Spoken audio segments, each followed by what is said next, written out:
I think, will tie in nicely with your guest later because of the division that you just highlighted. By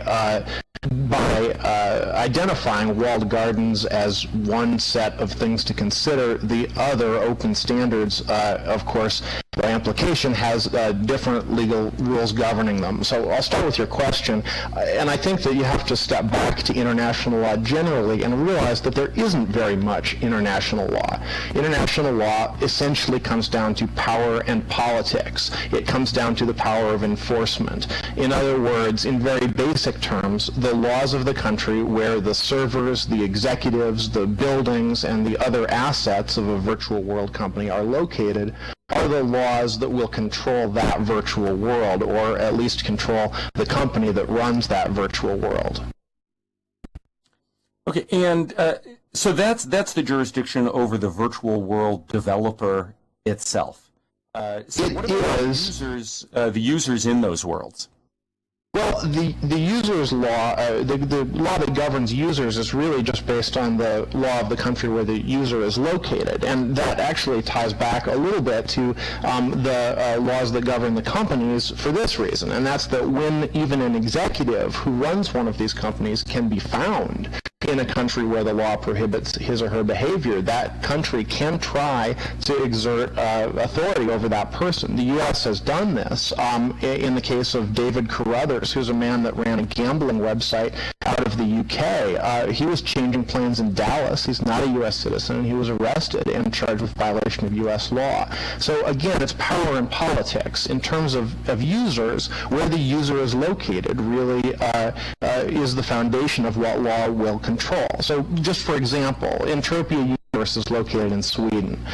If you logged on to Entropia from the United States and using chat provided U.S. military secrets to a representative of the Chinese government, say, you could be charged with espionage in the U.S. Now, the activity took place in Sweden, arguably. The virtual world existed in Sweden, but the U.S. government wouldn't have any problem finding that you are potentially on the hook for espionage for something that you did ostensibly in a virtual world in Sweden.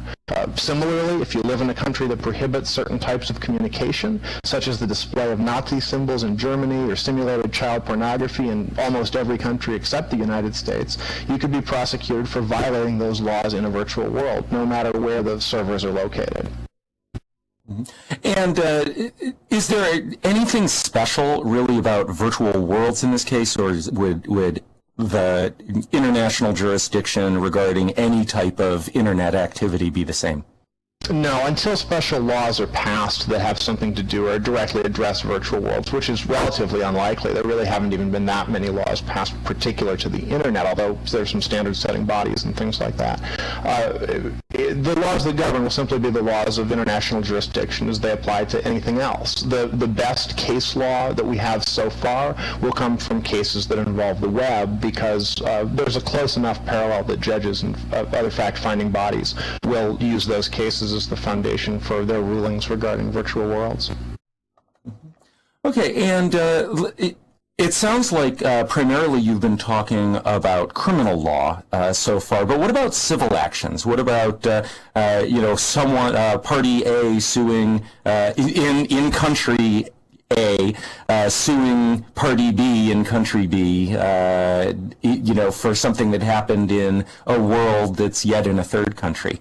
Right. This is where it gets really tricky, and a lot of this depends on your own country's rules, because when you bring a lawsuit, you'd like to bring it in your own country. Generally, it's cheaper and easier, and your attorney knows the language.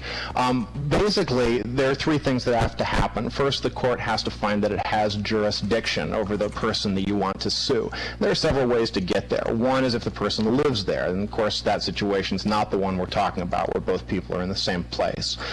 The second, though, and this is where courts will find jurisdiction, is if the person has a certain amount of presence in the jurisdiction. I'm avoiding using some terms of art here, but the key to internet cases is really whether a court finds it has jurisdiction, depending on the extent to which the person you're trying to sue has contacts with your jurisdiction. One case which is very instructive. Are you dancing around the word nexus, which is one of the few legal terms I know? That's right, Rob. I mean, it's essentially that the events occurred in that you're suing around, occurred from a common nexus in that jurisdiction. There's a really good example of this, and this is in the case is Graduate Management Admissions Council versus Reju. And in that case, the U.S. courts established that they would be, at least federal courts, fairly lenient on this. In that case, Reju, who I believe was in India, was accused of selling official past GRE exams, and a U.S. court found that it had jurisdiction in spite of the fact that he was never physically present here.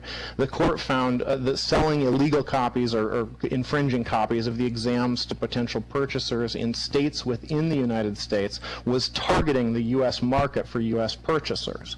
So in that case, the court found it had jurisdiction. Now, there are two other hurdles you have to clear. You have to be able to serve the lawsuit on the person, and that can be pretty tricky.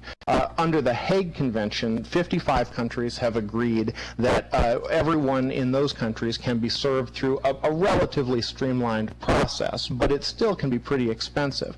Now, in terms of Second Life, the top 10 countries by user origination include 9 countries where the Hague Convention applies, and 1, Brazil, where it does not. All of the other top 10 are signatories to the Hague Convention. So if you get it served and you get jurisdiction, you're still left, let's say you win, which is what happened in the Reju case, by default, you still have to enforce a judgment, no matter whether you win by default or whether you win by decision. But enforcing a judgment in a foreign country can be obviously very problematic. The U.S. government doesn't necessarily have access to any of the assets of the person, and so you are reduced to trying to enforce the judgment through local mechanisms and typically by employing local counsel to help you. That can be pretty expensive and complicated. Okay. Well, thank you, Ben, for coming on to our show and telling us, really just touching the surface of the many legal issues that I think, I hope that we will spend the entire summer exploring. So again, thank you, Ben Duranske of virtuallyblind.com, and we look forward to having you on the Spot in the future. Thanks, Byers.